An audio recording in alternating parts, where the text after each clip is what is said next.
Lately I feel like I'm suffocating, reaching out to God, I need to take a breath. It's hard to understand what's next when you don't know what's left. I talk to people, they just say that I'm inside my head. Yeah, you're probably right, but don't be hurt when I ignore your text. I look around at my family because I know I'm blessed. All of this anxiety could lead to cardiac arrest. This year's been a battle, taking shots from right to left. I wish I would have got the memo, I could have put on my vest. These insecurities I've carried is the reason when I look into this mirror, my reflection never shows the best. I've always hated mediocrity, so any less is really just a failure when you close the book to take the test. Hey y'all, I hope you'll give me some time today because I want to talk to you straight up, because I owe you that. Whether you're an artist, a fellow reactor, or just a fan of the music, I owe you everything I'm about to say. I want to tell you I'm stepping away. I've taken a full month off social media and YouTube because I need a real mental health break. Not a day off, not a weekend, a whole month, man. And I want to explain why, because it matters. You matter. This isn't me quitting. This isn't me fishing for sympathy or drama clicks. This is me trying to save myself. This year has been brutal. That's the truth. I lost my dad in March. Even saying that still feels raw. He wasn't perfect. We had our differences, but he was still my dad.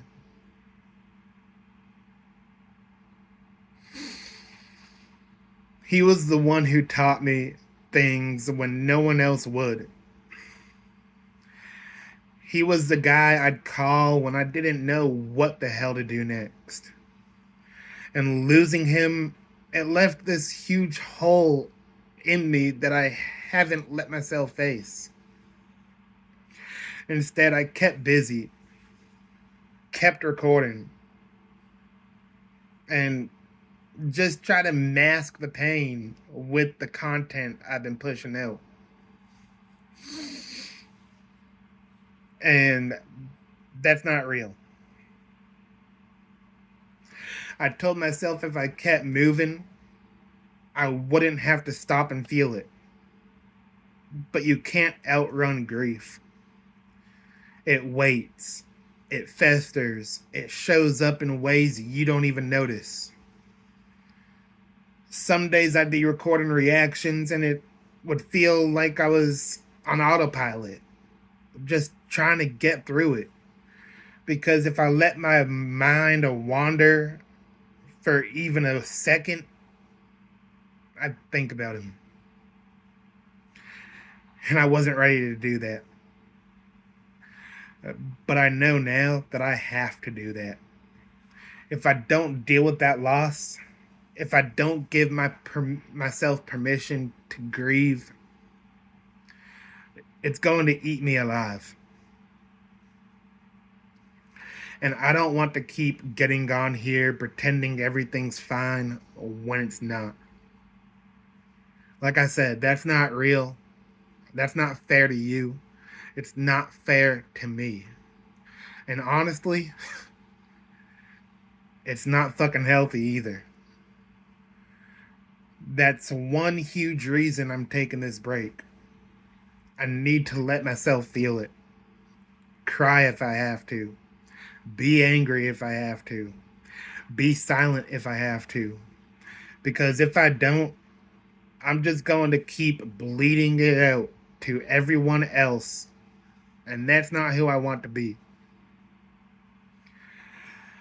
Another big reason, my sobriety. I'm 2.5 years sober.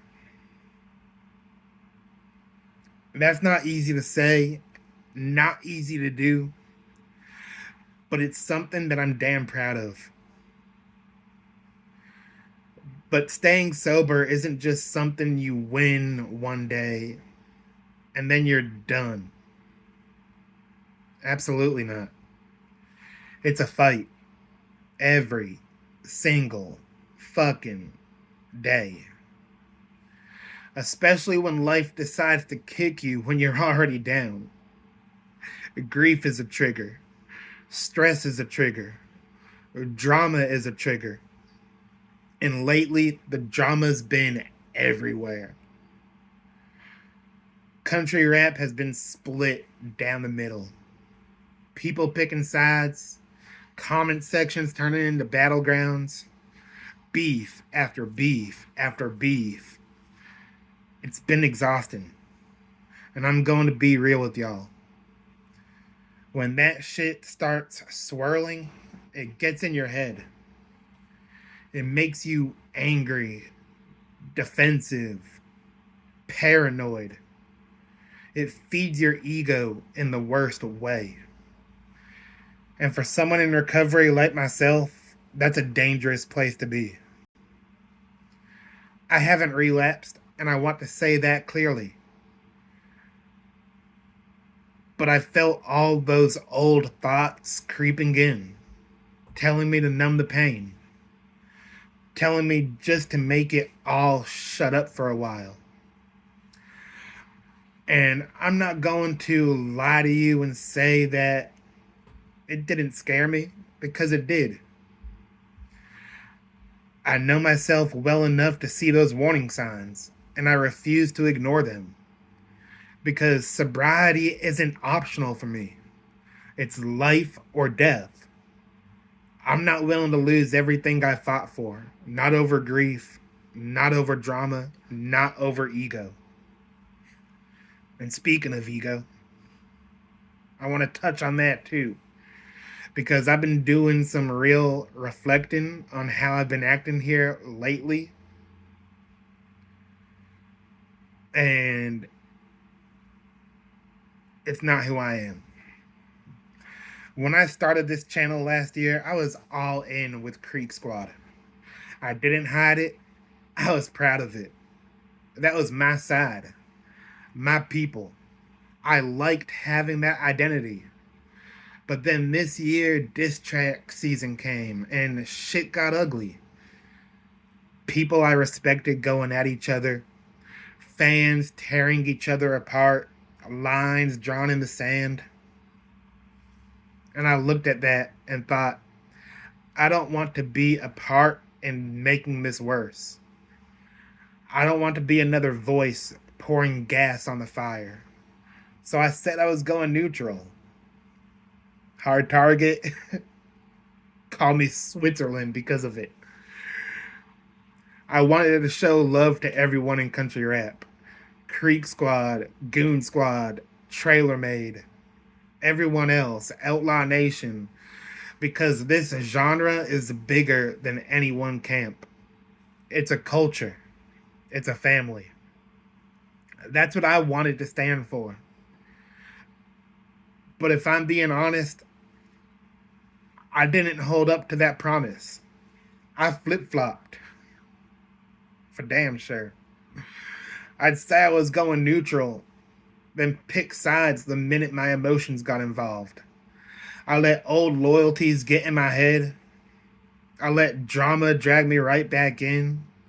And I know y'all saw it. I know some of you felt disappointed. I know some of you unsubscribed. Some of you straight up told me I was being fake. And you know what? You were right. Because I wasn't being consistent.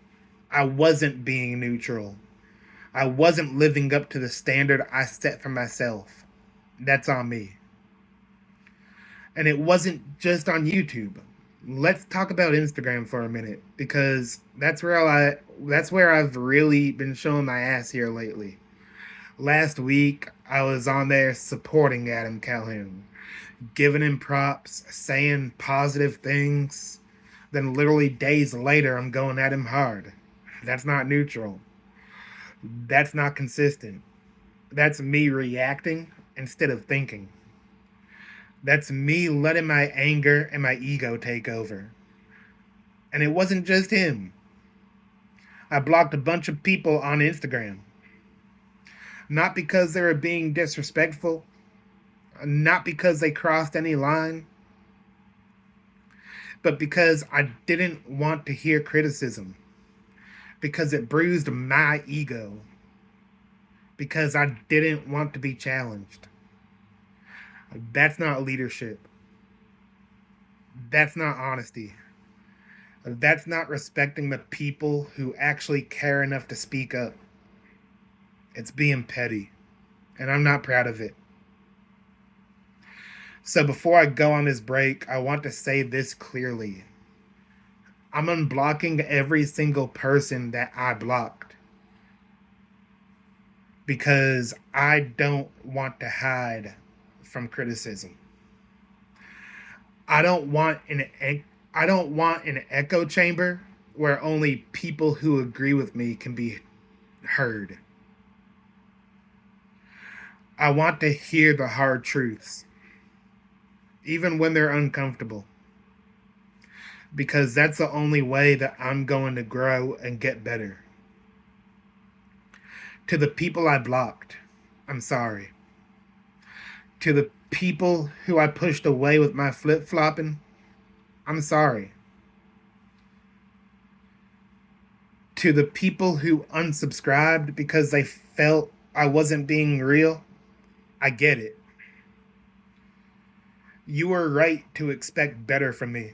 You deserved better. And I want to be better. Because this isn't just about me. It's about country rap. It's about the music, the stories, the people who pour their lives into these songs. Creeksquad, Goonsquad, Traylormade, Outlaw Nation, and everyone else in between. They all matter. They all deserve respect. This culture deserves better than petty beefs and YouTubers picking sides for views. And when I come back, I want to do this the right way. I want to focus on the music, on the craft, on what actually brought us all here in the first place. I want to react honestly and fairly, with respect for every artist, no matter what camp they're from. I want to create a space where people can appreciate all of country rap, not just the crew that they claim, not just the side they choose, but all of it. So that's why I'm stepping away. I need time to grieve my dad, to really feel that loss, to let myself cry, to remember him without trying to hide the pain. I need to protect my sobriety with everything I've got, because I know how easy it would be to lose it all if I don't stay vigilant. I need to clear my mind. I need to get my heart right so that when I come back, I can be the voice I promised to be. Someone you can trust to be fair, consistent, honest. Someone who actually loves this scene enough to treat it with respect. If you've stuck with me through this messiness, thank you. If you walked away because you couldn't watch me flip-flop and feed the drama, I respect that too. You are right to call me out. You are right to hold me to my word. I'm not perfect. I'm not human. I'm flawed as hell. But I'm willing to own it, and I'm committed to doing better. Thank you for understanding why I need this time. I'll see y'all next month. And when I'm back, I'm going to do everything I can to make sure I'm the kind of reactor, the kind of person who actually deserves your trust. See y'all next month. Peace.